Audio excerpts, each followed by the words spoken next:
बता दें कि झारखंड विधानसभा की कार्रवाई संपन्न हो चुकी है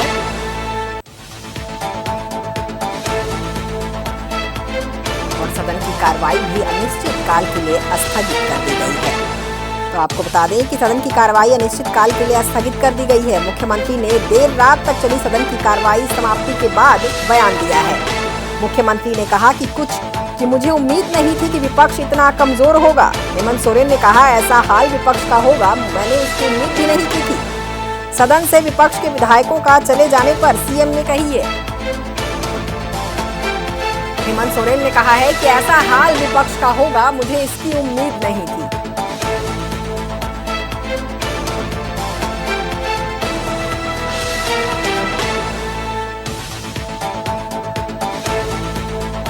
इन सबको लेकर ये झारखंड के मुख्यमंत्री हेमंत सोरेन ने क्या कुछ बयान दिया है, आइए आपको सुनाते हैं।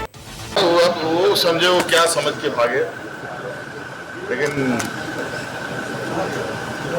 ऐसा हाल क्या होगा मुझे उम्मीद नहीं थी। अब हमें ये बात तो पता था ये हमारे वार को नहीं झेल पाएंगे, ये तो बात पहले से पता था, लेकिन पहले ही इतना बड़ा क्लीन स्वीप हो गया, मौका पर दे दिया सर। इनका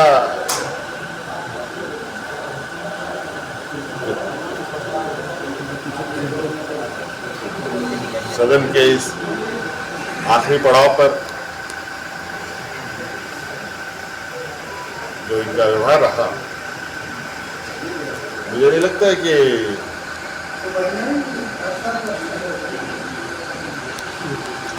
ये लोग राज्य की जनता और यहाँ के लोगों के गरीब गुरबा लोगों के प्रति उनकी संवेदनाएं हैं निश्चित रूप से। तो इन सब पर ज्यादा जानकारी के लिए जुड़ेंगे हमारे संवाददाता शुभम कुमार से। शुभम, झारखंड विधानसभा की कार्रवाई संपन्न हो गई है और सदन की कार्रवाई अनिश्चित काल के लिए स्थगित कर दी गई है, क्या कुछ जानकारियां हैं? बिल्कुल सिमरन, देखिए 24 फरवरी से लेकर 27 मार्च तक झारखंड में बजट सत्र चल रहा था और बजट सत्र की कार्रवाई कल देर रात तक चली और उसके बाद सदन की कार्रवाई को अनिश्चित काल के लिए स्थगित कर दिया गया। कई मायनों में झारखंड का यह बजट सत्र बेहद महत्वपूर्ण और खास रहा है। वित्त मंत्री राधाकृष्ण किशोर के द्वारा 3 मार्च को वित्तीय वर्ष 2025-26 का 1,45,400 करोड़ रुपए का जो बजट पेश किया गया था उसे सदन ने मंजूरी दे दी है और विधानसभा अध्यक्ष रविंद्रनाथ महतो ने भी सदन के समाप्ति के बाद कहा है कि इस बार का जो सेशन था, इस बार का जो बजट सत्र था वो प्रोडक्टिव बजट सत्र था। इसमें सत्ता पक्ष और विपक्ष के विधायकों का भरपूर सहयोग मिला है, तो सफलतापूर्वक ये सदन चला है और इस सदन के द्वारा एक मैसेज भी देने का प्रयास किया गया है। लेकिन इस ओवरऑल इस बजट सत्र की अगर हम बात करें तो पल पल की तमाम अपडेट हम तमाम दर्शकों तक लगातार पहुंचा रहे थे। जब से झारखंड विधानसभा बजट सत्र की शुरुआत हुई थी, 24 फरवरी से इसकी शुरुआत हुई थी, 27 मार्च तक ये बजट सत्र चला था। इस पूरे बजट सत्र में कुल 20 कार्य दिवस थे और 20 कार्य दिवस में कई बार तीखी नोक झोंक के साथ इस सदन की कार्रवाई सुचारू रूप से चली है। हालांकि झारखंड राज्य के मुख्यमंत्री हेमंत सोरेन ने सदन की समाप्ति के बाद, सदन की कार्रवाई की समाप्ति के बाद बयान देते हुए कहा कि जब मुख्यमंत्री हेमंत सोरेन का संबोधन, जब सदन के नेता का संबोधन सदन के अंदर चल रहा था तो विपक्ष की विधायकों की गैर मौजूदगी में मुख्यमंत्री हेमंत सोरेन संबोधित कर रहे थे, तो उस पर हेमंत सोरेन की सरकार ने और खुद राज्य के मुख्यमंत्री हेमंत सोरेन ने विपक्ष पर निशाना साधा है। लेकिन इस पूरे प्रकरण पे अगर हम बात करें तो जिस तरह से मुख्यमंत्री हेमंत सोरेन ने कल रात बयान दिया विपक्ष को लेकर कि मुझे इसका अंदाजा नहीं था कि विपक्ष इतना कमजोर निकलेगा, थोड़ा इस पर प्रकाश डालें। बिल्कुल, देखिए जब से सदन की शुरुआत हुई थी और सबसे महत्वपूर्णतः इस सवाल का जवाब देने से पहले, क्योंकि झारखंड में मुख्यमंत्री हेमंत सोरेन की अगुवाई वाली सरकार है, राजद और कांग्रेस के साथ एक अहम भूमिका वाली सरकार है। तो दूसरी महत्वपूर्ण इसमें अगर हम बात करेंगे तो मुख्यमंत्री ने जब इस बात को कहा है तो उन्होंने साफ तौर पे कहा कि उन्हें पहले ही से पता था कि राज्य की मौजूदा सरकार और हेमंत सोरेन की सरकार का वार विपक्ष की पार्टी बीजेपी और आजसू नहीं झेल पाएगी और इसी वजह से सदन से उन्हें जाना पड़ जाता है। तो कहीं ना कहीं सदन के बीच में भी आरोप प्रत्यारोप बखूबी देखने को मिला है। लेकिन अगर बजट सत्र के अगर परिप्रेक्ष्य में बात करें सिमरन, तो 1,45,400 करोड़ रुपए का जो बजट पेश हुआ था उसे सदन ने मंजूरी दे दी है। कई मुद्दों को लेकर के विपक्ष ने सदन के बाहर धरना प्रदर्शन किया, सदन के अंदर भी बातों को उठाया। अगर उनमें से मुख्य मुद्दे की बात करें तो मैया सम्मान योजना सबसे बड़ा मुद्दा रहा। दूसरा मुद्दा झारखंड का लॉ एंड ऑर्डर, कानून व्यवस्था पर विपक्ष लगातार सवाल उठा रहा था, क्योंकि जिस तरीके से बीते दिन जो राजधानी रांची और झारखंड के विभिन्न जगहों पर जो घटनाएं हो रही, चाहे वो हजारीबाग का मामला ले लें, चाहे वो रांची में जो गोली चली थी अनिल टाइगर की जिसमें हत्या हो गई थी वो मामला ले लें, चाहे वो कल देर शाम जो गला रेत कर एक जूता व्यवसायी की हत्या हुई है, उस पर भी सदन के बाहर सरगर्मी तेज देखने को मिली है। लॉ एंड ऑर्डर पर लगातार विपक्ष सवाल उठा रहा था और इस पर झारखंड राज्य के संसदीय कार्य मंत्री ने नेता प्रतिपक्ष के लॉ एंड ऑर्डर के सवाल पर क्या कुछ कहा है वो भी तस्वीर हम तमाम दर्शकों के बीच लगातार लेकर हाजिर हो रहे थे। लेकिन इस पूरे बजट सत्र की अगर बात करें तो इसमें विनियोग विधेयक के समेत 5 विधेयक भी पारित किए गए हैं। तो झारखंड के लिए यह बजट सत्र बेहद महत्वपूर्ण रहा है।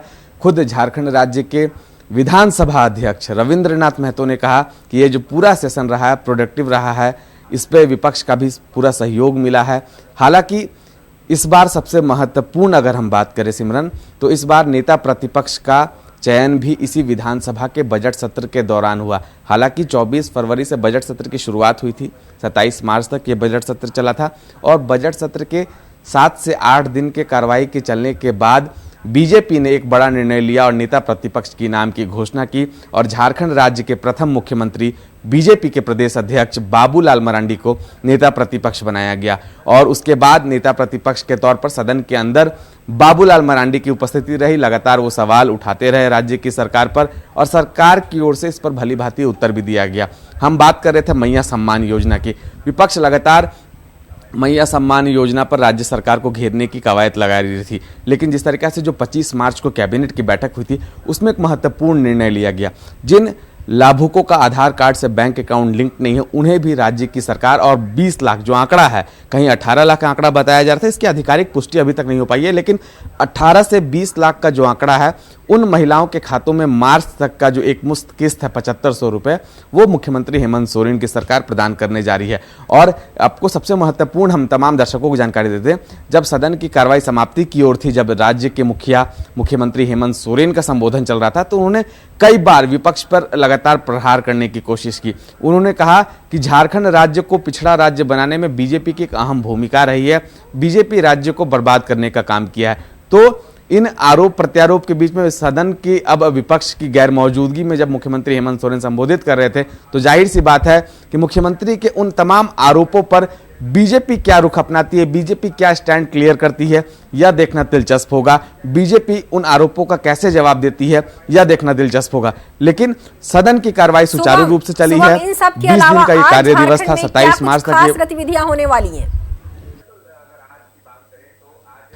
बिल्कुल, अगर आज की बात करें तो आज क्योंकि सदन कल देर रात तक चला था और 9 बजे तक रात तक सदन की जब समाप्ति हुई थी उसके बाद से सदन का मुद्दा तो छाया ही रहेगा। लेकिन दूसरी ओर बात करें तो जिस तरीक़ा से बढ़ते अपराध को लेकर के विपक्ष लगातार राज्य की सरकार पर हमलावर है और कहीं ना कहीं अगर बात करें तो जिस तरीक़े से कल देर रात जो घटना हुई है राजधानी रांची में 15 इलाके की घटना है, उसको लेकर के बीजेपी अब क्या स्टैंड अपनाती है, क्या अब किन स्वरूपों में राज्य की सरकार को घेरने का प्रयास करती है, यह देखना दिलचस्प होगा। इससे इतर अगर बात करें तो बीजेपी कार्यालय में एक महत्वपूर्ण बैठक बुलाई गई है और झारखंड राज्य की सरकार की अगर हम बात करें तो जब से मुख्यमंत्री हेमंत सोरेन की सरकार बनी है तब से लेकर लगातार जो भी बैठक हो रही है, जो भी कैबिनेट की बैठक हो रही है, जितने भी फैसले आ रहे हैं, उससे झारखंड राज्य को कैसे एक प्रगतिशील राज्य बनाया जाए उस पर हेमंत सोरेन का प्राइम फोकस है।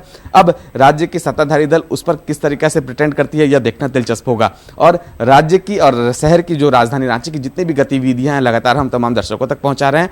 और सबसे महत्वपूर्ण अगर हम बात करें तो झारखंड में इस वक्त बजट सत्र की समाप्ति हो चुकी है। 1,45,400 करोड़ रुपए का वित्तीय वर्ष 2025-26 का जो पेश हुआ है उसे सदन ने मंजूरी दे दी है। उस पर क्या कुछ विशेष होता है यह देखना दिलचस्प होगा। जी सिमरन। जी शुभम, बिल्कुल। तो झारखंड विधानसभा की कार्रवाई संपन्न हो चुकी है और सदन की कार्रवाई अनिश्चितकालीन के लिए स्थगित कर दी गई है। तो चलिए, तमाम जानकारियों के लिए आपका बहुत बहुत शुक्रिया। एक बार फिर से नजर डालेंगे झारखंड पर, जहां विधानसभा की कार्रवाई अब संपन्न हो चुकी है। और बात करें तो दूसरी ओर जो है आपका सदन की कार्रवाई को अगर बात करें तो वो अनिश्चितकाल के लिए स्थगित